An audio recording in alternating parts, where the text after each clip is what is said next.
Forward TV and Film is a set building company based in Cardiff, and with the ever-growing productions coming to Wales, it was perfect for me to set up in my hometown.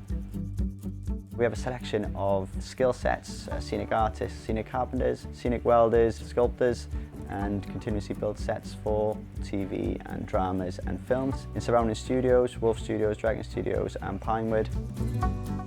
We work closely with local colleges, Royal Welsh College of Music and Drama and Screen Alliance Wales, to introduce young students into the industry, work placement, work experience. Hopefully then in the future they'll come back to us in either the creative side, in the workshop, or even in the office, art directing or art departments, etc. The Welsh Government have been a great support from the early years. If I'm perfectly honest with you, I don't think we'd be here without the Welsh Government support. We've been able to call on them really easily and they'd be able to give us advice to which direction to go. We need new companies to come on board because we can only grow to a certain level without the structure of other businesses around us. And Wales has proved itself time and time again that it's at the forefront of the TV and film industry. The fact that there's international companies coming to Wales and filming in Wales with positive feedback, not only the skill set, but the work ethic and everything that Wales offers with locations, they'll always come back to Wales.